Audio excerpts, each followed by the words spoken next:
Olá, meu nome é Mariana e vou apresentar o seminário sobre o sistema nervoso e o uso de drenos hidrocefálicos e estimuladores da função nervosa. Esse tema foi escolhido por mim e pelas outras integrantes do grupo, Emily, Tuane e Giovana. Bom, todo mundo sabe que o sistema nervoso é uma das estruturas mais complexas do nosso corpo. Ele é o grande centro de comando, responsável por coordenar tudo, desde as funções vitais, como a respiração, até os movimentos e os pensamentos. Mas justamente por ele ser tão complexo, ele acaba ficando vulnerável a diversas doenças, desde problemas relacionados ao acúmulo de líquido no cérebro, que chamamos de hidrocefalia, até doenças degenerativas como Parkinson. E aí que está o problema. Muitos desses casos não respondem bem só com remédios, então acaba sendo preciso fazer uma intervenção cirúrgica ou utilizar tecnologias mais avançadas para restaurar as funções do sistema nervoso.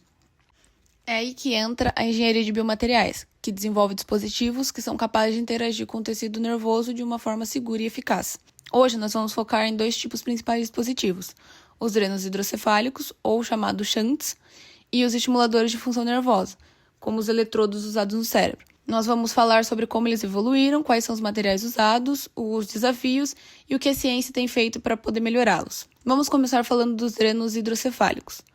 O nome parece complicado, mas a ideia é muito simples. Eles são usados para tratar a hidrocefalia, que é o acúmulo excessivo de líquido dentro do crânio. Esse líquido se chama líquido cefalorraquidiano, ou LCR, e quando ele acaba se acumulando, aumenta a pressão dentro da cabeça, o que é muito perigoso. O que o dreno faz? Ele vai desviar esse excesso de líquido nos ventrículos do cérebro para outra parte do corpo, geralmente a barriga, onde o líquido pode ser absorvido.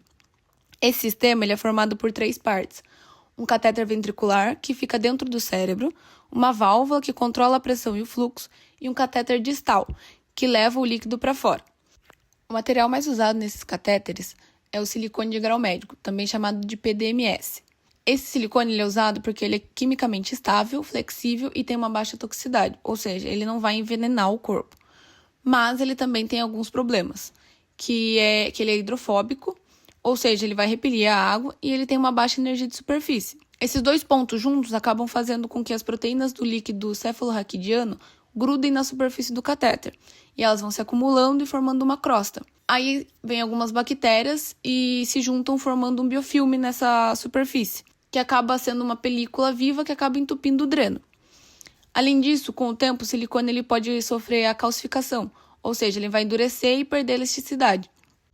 Esses problemas eles não são raros. As estatísticas mostram que há uma taxa de 40% a 50% dos drenos que falham nos primeiros 2 anos depois de cirurgia.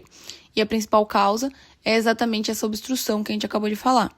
E quando o dreno falha, o paciente precisa passar por outra cirurgia para trocar o dispositivo. Isso é invasivo, arriscado e desconfortável, né? Então, o que os pesquisadores estão tentando fazer para resolver isso? Uma das estratégias mais promissoras que têm sido vistas é a eletrofiação, que usa um campo elétrico para produzir fibras ultrafinas na camada de micrômetros para revestir a superfície do catéter.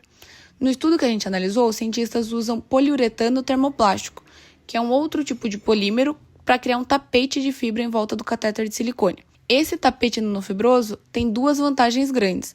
Ele é poroso, então o líquido passa livremente, ou seja, o dreno continua funcionando.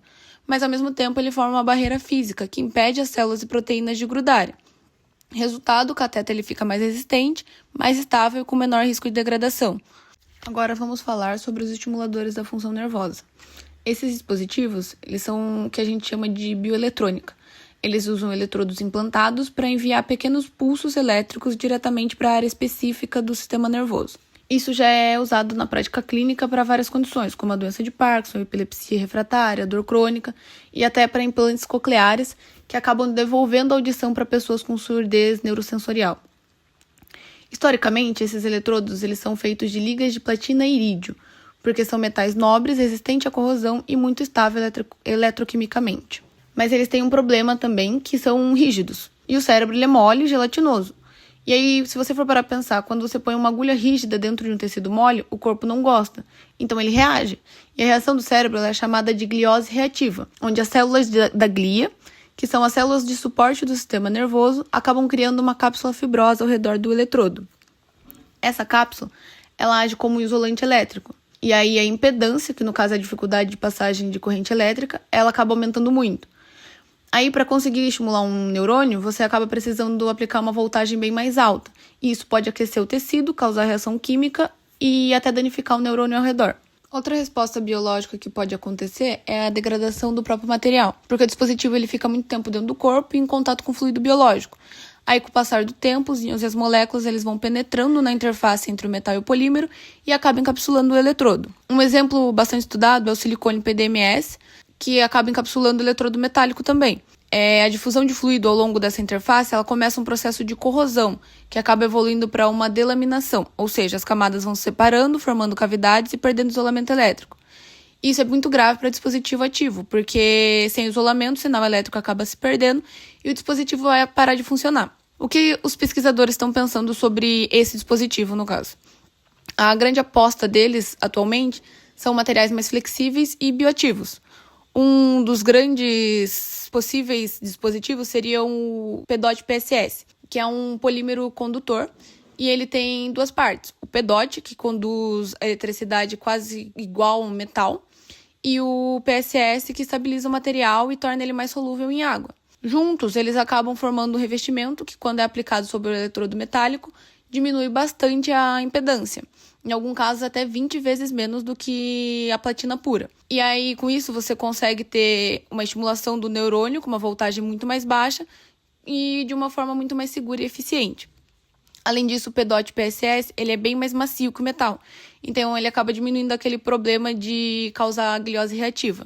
Outros materiais que também estão sendo estudados são o grafeno, que também tem propriedades elétricas boas, e os hidrogéis condutores, que são bem macios e acabam conseguindo imitar a consistência do tecido cerebral. Tudo isso acaba ajudando a diminuir a resposta inflamatória e promovendo uma integração mais estável entre o dispositivo e o cérebro. Como a gente já viu os dois tipos de dispositivo, agora a gente consegue fazer uma comparação entre eles.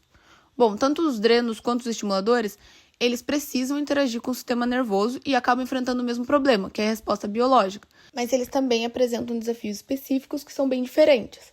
Os drenos, por exemplo, eles têm a prioridade de manter o fluxo de líquido e evitar a obstrução física. Nesse caso, o grande desafio são os biofilmes, que é a incrustação de proteína e bactérias.